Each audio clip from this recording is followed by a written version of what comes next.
From light to shadow, from silence to soul, welcome home.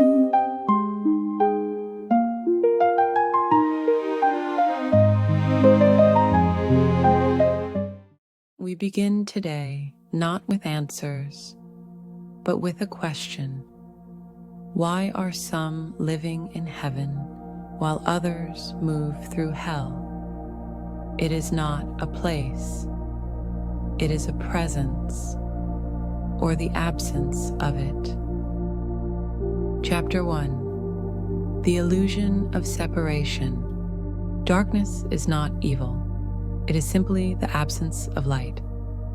Many souls on earth are walking as fractured light beings, carrying just a thread of their love, perhaps only 1% of their soul's full presence anchored into their bodies.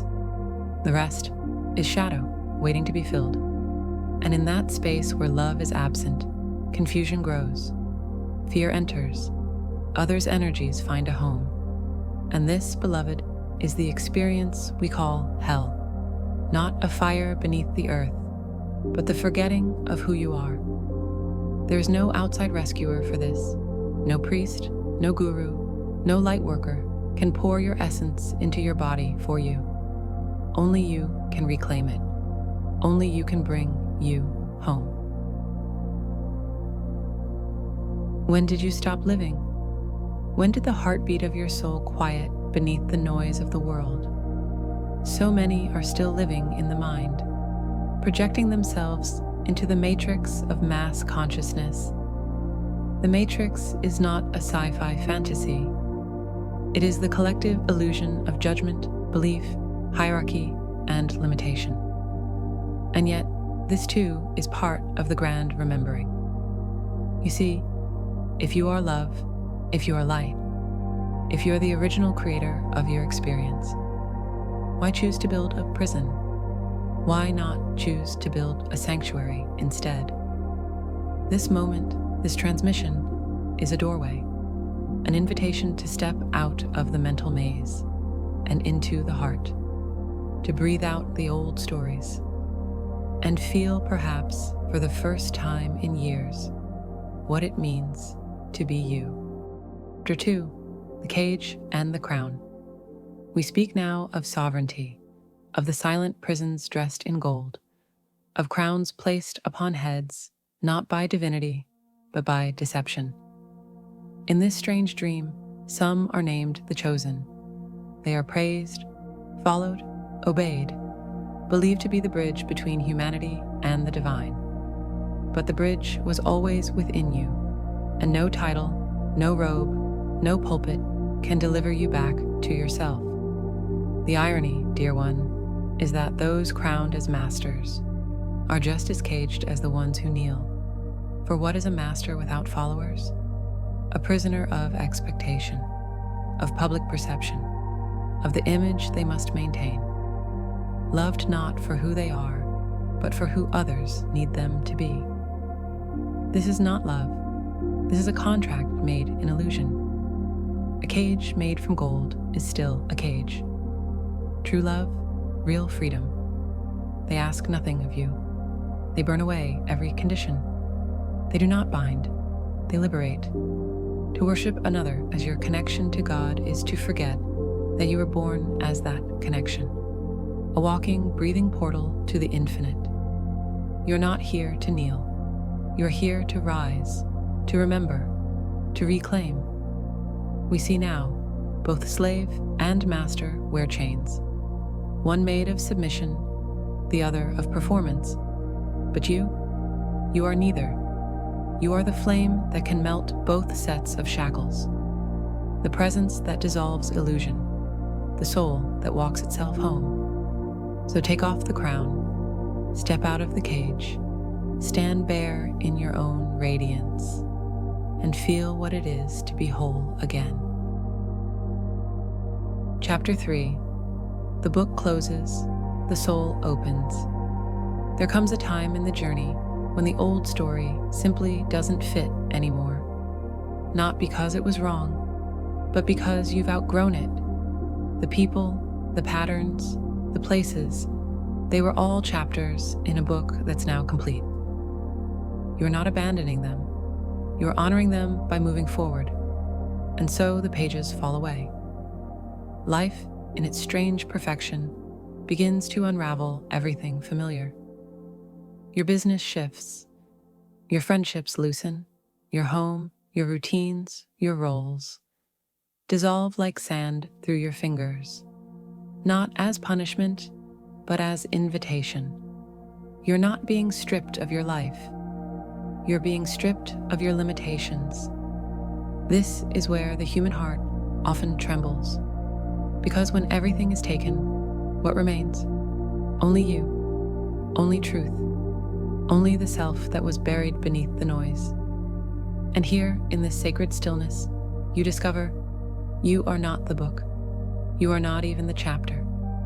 You are the blank page, ready for new ink. So allow the shedding.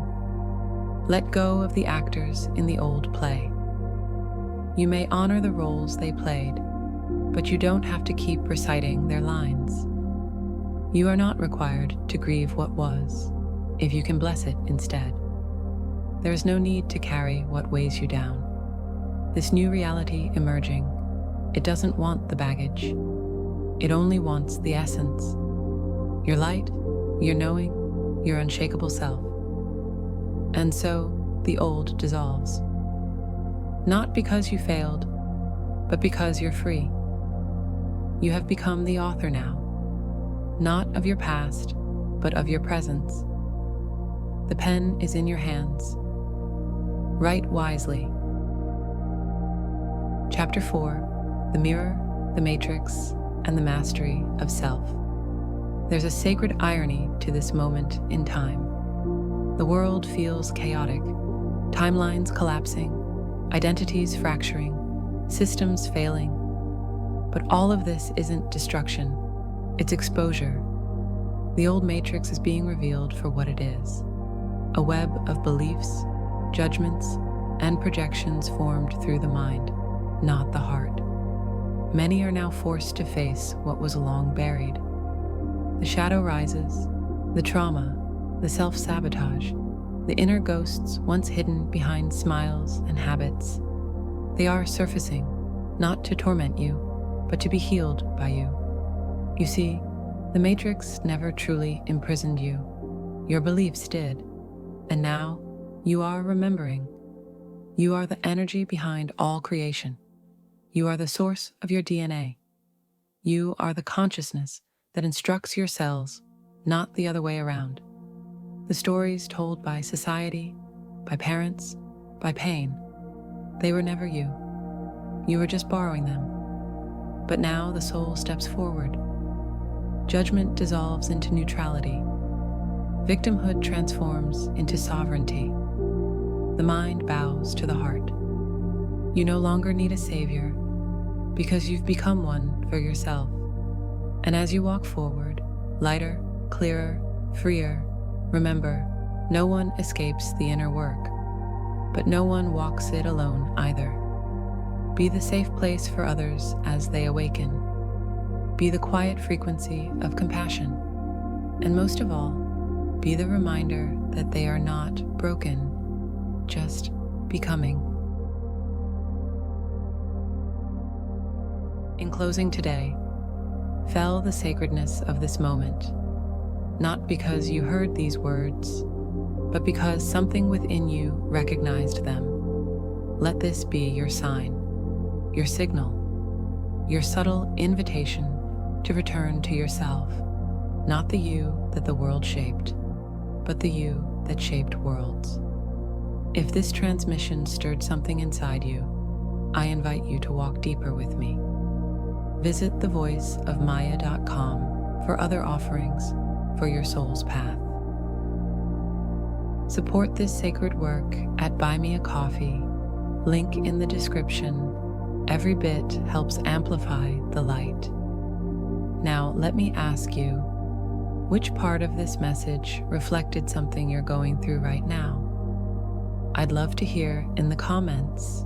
If you felt this transmission in your heart, please like, share, and subscribe so others can find their way home too.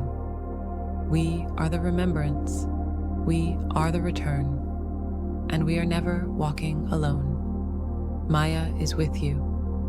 Many blessings, dear one. You are the light you seek. Walk gently